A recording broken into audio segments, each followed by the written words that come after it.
Donc je suppose qu'avec le temps, tu as dû te débarrasser de tes poupées Barbie qui à l'époque te fantasmaient. C'est la même chose. Le Seigneur nous utilise un peu ou nous voit un peu comme des poupées Barbie.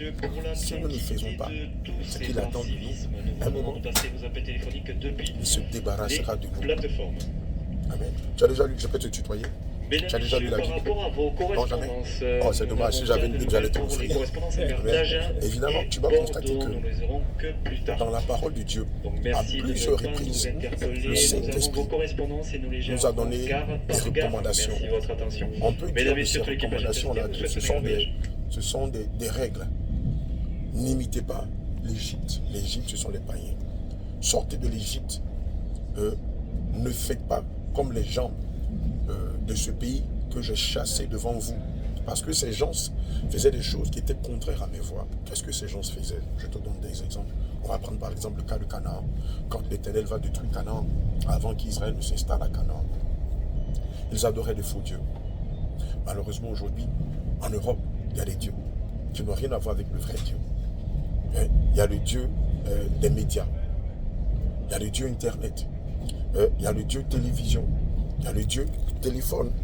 Tu vas remarquer, quand tu es dans le train, quand tu te balades, quand tu es quelque part, tout le monde est figé sur son téléphone. C'est le nouveau Dieu de l'Europe. Aujourd'hui, lorsqu'on parle de Jésus aux Européens, ils croient plus en ce que leur dira Google que ce que leur dira la parole de Dieu. Surtout ce que leur dira l'intelligence artificielle. La IA, malheureusement. Et donc, dès qu'on parle de Jésus, tac, tout le monde prend son téléphone. IA, qu'est-ce que tu dis de Jésus? Jésus, c'est le Dieu des chrétiens, patati patata. Non, ça n'a rien à voir. Tout le monde oublie que la boussole de l'être humain, la boussole de l'humanité, c'est la parole de Dieu. Si je fonde mon regard sur mes Android, sur les médias, sur mon téléphone portable, que sur la parole de Dieu, je risque de me perdre. Je risque de me perdre. Est-ce que quelqu'un, tu peux prendre Romains 10, verset 14 à 15, s'il te plaît? Romains 10, verset 14 à 15. Garde ton épée avec toi, parce qu'à chaque fois, on va s'appuyer là-dessus. Le Seigneur nous a toujours dit que quand on évangélise, on doit s'appuyer sur sa parole. Amen. Alors, regarde ce que le livre de Romains 10, verset 14 à 15 déclare. Romains 10. Tu lis la parole du Seigneur? Non, je veux que ce soit elle-même qui le lise. Voilà. Voilà. S'il te plaît. Romains 10, verset 14 à 15.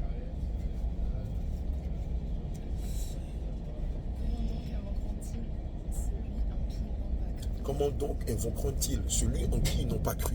Oui. Et comment croiront-ils en celui dont ils n'ont pas entendu parler? Et comment l'entendront-ils parler? Comment entendront-ils parler de lui s'il n'y a personne qui leur parle de lui?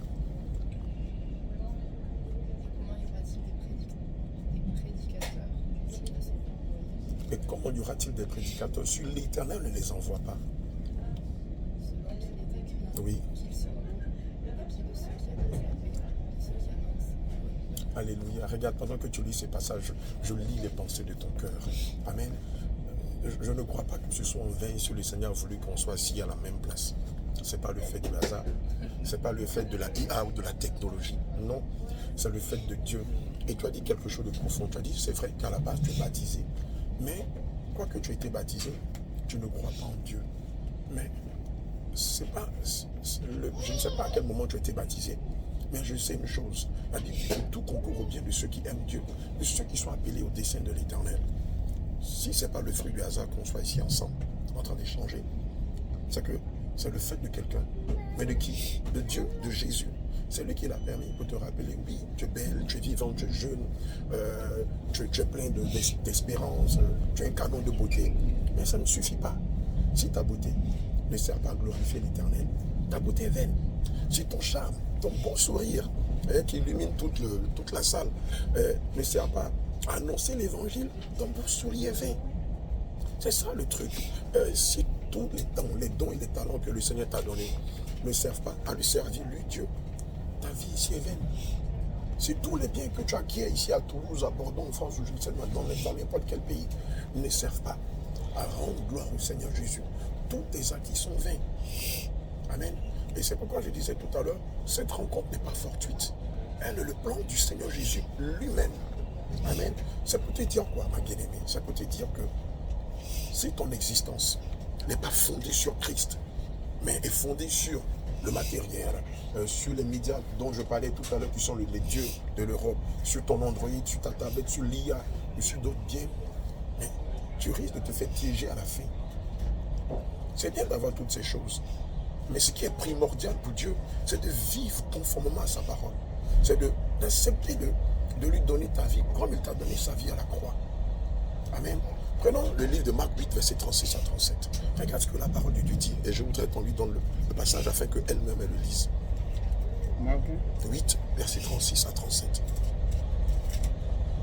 C'est dommage, je ne sais pas, si j'avais une Bible, j'allais lui offrir, ça allait être son cadeau.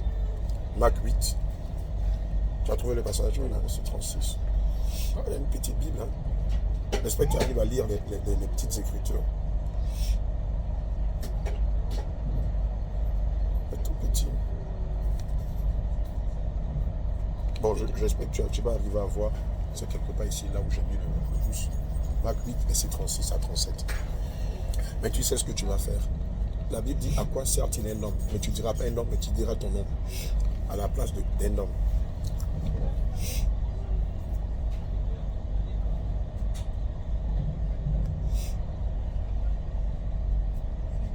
C'est tout petit, hein, 36 à 37.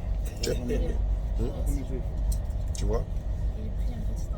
Non. À quoi sert-il? À Marc 8, verset 36 à 37. C'est tellement petit. Tu arrives à voir? Attends, fais sortir mon épée.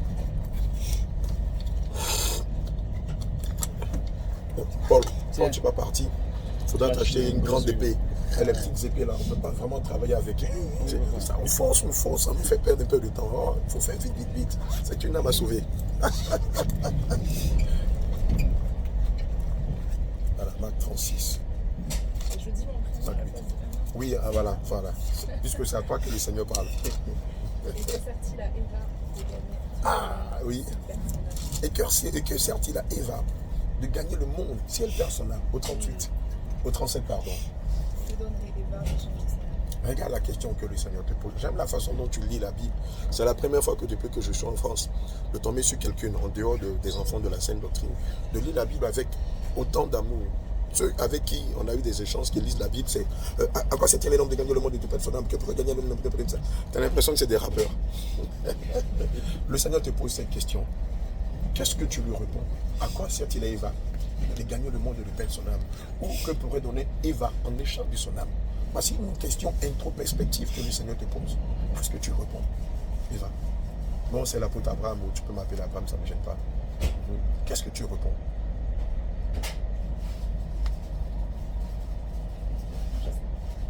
Tu ne sais pas.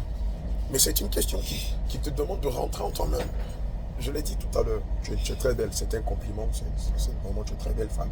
Mais à quoi sert-il à Eva de garder cette belle beauté et de perdre son âme à la suite? C'est la question que le Saint-Esprit te pose, Eva. Les hommes sont à tes pieds, peut-être, je ne sais pas. Les hommes te courent après, je ne sais pas. Les hommes t'acclament quand tu passes. Et à la fin de tout ça,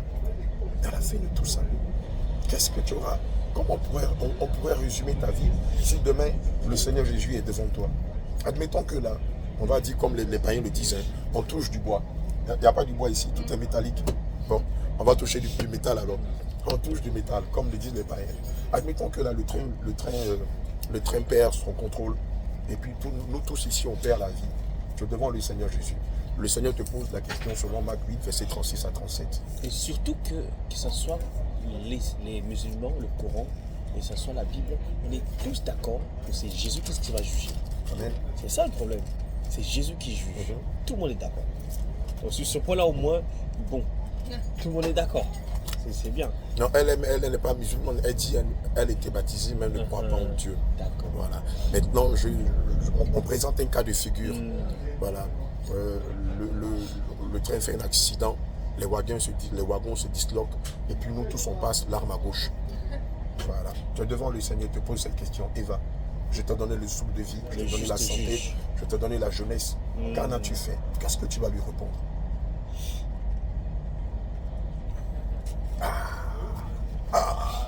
Ça va arriver, hein. Ce que je te dis, ça va arriver.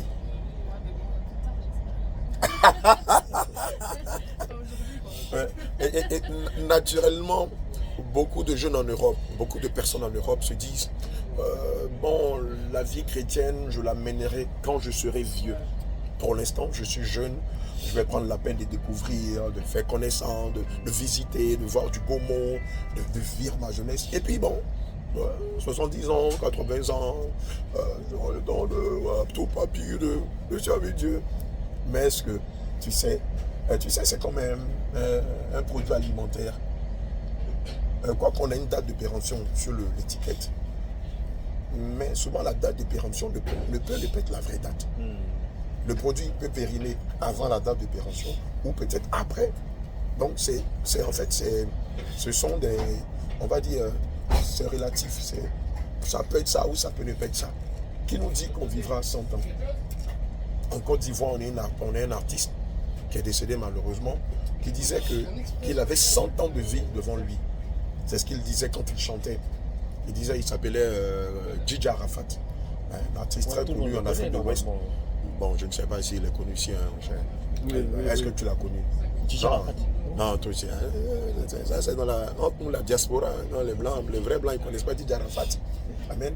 Il disait dans ses chansons qu'il vivrait 100 ans. Il est mort à 30 ans dans un accident de moto.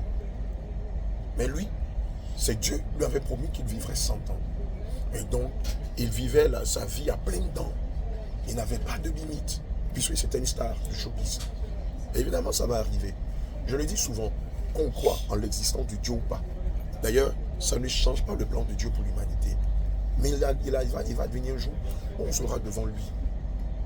Et c'est la question qu'il pose. En Marc 8, verset 36 à 37.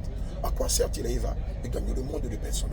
À quoi sert-il à Eva de croire que Dieu, pour elle, bon, Dieu, c'est du vent, bon, c'est du pipeau, c'est une légende. Assurément, c'est un moyen que les colons utilisent, on va dire ça comme ça, pour annihiler ou pour avilir ou pour annexer l'Afrique. Et à la fin, tu te rends compte qu'au soir de ta vie, Dieu existe. Mais, jeune comme tu es, belle comme tu es, tu n'as pas eu le temps de les chercher, de les servir. Que diras-tu ce jour-là? Grande question. Comme le disait quelqu'un à 1000 euros. Qu'est-ce que tu vas lui dire ce jour-là? Tu es devant l'Éternel des armées, le grand Dieu, le Dieu tout-puissant, Yehoshua, Mashiach, Adonai, Eli, le Dieu vivant, Jésus-Christ, créateur des cieux et de la terre. Même que Satan tremble devant lui. Et ce qui est paradoxal en Europe, les Européens croient que Satan existe, mais ne croient pas en l'existence de Dieu. Ah ouais, mais ça c'est bizarre. Oh oui, j'ai jamais pensé à ça. Tu crois que Satan existe? Tu crois que le diable existe? Oui. Ah, pour toi, Dieu n'existe pas, le diable n'existe pas. Ah, là, tu as fait fort, hein? Mais pour toi, rien n'existe. Pour toi, rien n'existe. La plupart savent que Satan existe. La plupart des Européens, oui, ils savent que Satan existe. Parce que les artistes disent eux-mêmes, ils ont vendu leur âme à Satan. Bien sûr, bien sûr. Ils le proclament, ils le disent. Franchement, donc tout le monde sait que, voilà. Le mal existe, mais tout le monde refuse de croire que Dieu, Jésus-Christ, existe. Quand il y a le négatif, il y a forcément le positif. Bien sûr, hein. Bien sûr. C'est bien de croire en toi, mais je veux te rappeler que celui en qui tu dois croire en premier, c'est Jésus. Amen. Celui qui met en toi le faire et le vouloir. Celui qui t'accorde tous les matins le sauve de vie. Prenons Somme 3, verset 6. Somme 3, verset 6. Regarde ce qu'il dit dans le livre de Somme 3, verset 6. Il y a un merveilleux passage que j'utilise souvent dans mes prières. Amen.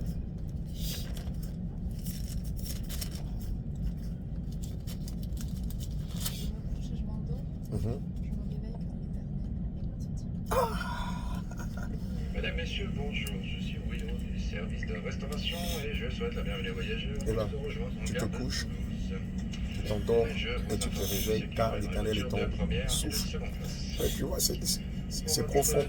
Donc tu réalises que même si tu crois en toi, celui qui permet que tu existes, que tu dormes, que tu te réveilles, c'est Jésus. Regarde, lorsqu'on dort, on vit ce qu'on appelle la moitié d'une mort. Parce que quand tu dors, tu ne conscientes de rien. Je te dis de rien. Tu peux dormir et te réveiller dans une autre ville. Tu peux te réveiller, c'est déjà mort. Moi, j'ai déjà vécu l'expérience. Je dormais une nuit lorsque je me suis réveillé du séjour des morts. Et j'ai vu des milliers de personnes, blancs, noirs, chinois, arabes, indiens, amérindiens. On prenait tous la même voie, une voie large comme ça, très large. Et chacun, on allait tous dans le même sens. Et au bout de la voie, de cette large voie-là, j'ai vu 2 démons, aussi grands que les gratte-ciel, avec un grand livre comme ça, où étaient marqués les noms de tous ceux qui ne croyaient pas en Dieu, qui vivaient une vie contraire à la volonté de Dieu, qui faisaient ce qu'ils voulaient, qui ont blasphémé le nom de Dieu. Et chacun avait son nom, son prénom, sa date de naissance, le nom de son père, le nom de sa mère dans le livre, et la somme des péchés qu'ils avaient menés durant leur existence. Et lorsqu'ils arrivaient, ils n'avaient même pas le temps de se présenter. Il y avait comme une puissance qui les jetait dans un département. Les départements, c'était des endroits, c'est comme des villes ou des pays, on va dire des pays parce que c'est extrêmement grand. Celui qui a vécu dans la masturbation, on les jette dans le département de la masturbation. Il ne va pas seulement se masturber, il va subir des tourments de la part des démons. Celui qui a vécu dans l'homosexualité, les démons le jetaient dans le département des homosexuels. Celui qui a vécu dans l'athéisme, c'est-à-dire qu'il ne croit pas que Dieu existe, on le jetait. Celui qui buvait de l'alcool, celui qui prenait les femmes d'autrui. Il va voir l'acide là. Et les gens souffraient. Mais il y a un seul nom qui est invoqué dans le séjour des morts. Et c'est ce qui est dommage, c'est ce qui est aberrant. C'est le nom de Jésus. Musulmans, athées, bouddhistes, faux religieux, faux chrétiens, fausses religions, philosophes, politiciens, hommes du showbiz, hommes des médias, hommes du sport, de haut niveau. Tout le monde criait le nom de Jésus. Jésus, donne-moi une seule seconde. Je vais revenir sur la terre, je vais me repentir. En gros, l'islam, c'est une grosse farce. Mais l'islam, que ce soit l'islam, grosse farce, en fait. que ce soit l'islam, que ce soit le bouddhisme, ces choses ne tiennent pas dans le monde des ténèbres. En fait, c'est ça le drame. Quand on vit sans Christ, quand on dit, oh non, mais moi je suis jeune, j'ai encore le temps, bon, Jésus c'est une fable, non, Jésus c'est une légende. Quand on meurt, c'est comme si, tu sais, quand on meurt, c'est comme si on n'a pas besoin de vous enseigner. Ici, tu vois, on a le temps de parler, on a le temps d'échanger. Mais en enfer, personne ne te parle. Mais tu réalises en fait que l'absolu c'est Christ. Et pour avoir la vie éternelle, c'est de vivre conformément à sa saine doctrine. Et les gens regrettent. Le séjour des morts s'appelle le pays des regrets, le pays des remords. Mais comme on le dit chez nous à l'Ivoirien, moi je suis Ivoirien de base, on dit chez nous, avion fait pas marche à derrière. Ça veut dire quoi? Ça veut dire qu'il n'y a plus, c'est trop tard, il n'y a plus de recours. Et les gens disent, mais Jésus, j'ai été trompé. Jésus, je n'ai pas compris. Jésus, je te demande pardon. Donc, une tiers de seconde. Une tiers de seconde, c'est même pas une seconde. Je vais me repentir afin d'être sauvé. Mais ici, le Seigneur permet qu'il y ait des prophètes, des sentinelles, des hommes de Dieu qui annoncent l'évangile dans les rues, dans les trains, dans les bus. Mais en enfer, c'est fini. Dans le séjour des morts, il n'y a plus l'écho de Jésus. Mais lorsque les gens crient le nom de Jésus, pleurent à chaudes larmes, et là-bas, il n'y a pas de larmes, parce que si tu coules des larmes, tu as le temps d'utiliser tes larmes même pour boire de l'eau. C'est sec. Les gens sont comme malades, ils sont faibles. Mais quand on lit les Écritures, il y a plusieurs passages qui parlent de ce que les gens vivent dans le séjour des morts. Mais Jésus, tu sais, c'est quand on est vivant que le Seigneur Jésus a le temps de te visiter, soit par ses coins, ou par des songes, ou par des visions. Mais dans le séjour des morts, il n'y a plus d'espérance. Dans le séjour des morts, malheureusement, il n'y a plus d'espoir. C'est fini. Et les gens crient, ils crient à tue-tête, ils crient à gauche déployée. Mais c'est fini. C'est pas comme si tu as le temps de mourir et de te reposer. Je le disais la dernière fois. Dans le séjour des morts, il n'y a plus de repos. Le repos, c'est dans la vie éternelle. Quoique sur la terre, les gens diront repose en paix, mais ton âme est en train de souffrir. Je te dis, terriblement souffrir. Et ton âme, tu sais, l'âme, c'est un être qui sent les douleurs, qui sent les émotions et tout ça. Mais c'est trop tard. C'est trop tard. C'est pendant qu'on est vivant qu'on doit réellement s'attacher au Seigneur Jésus.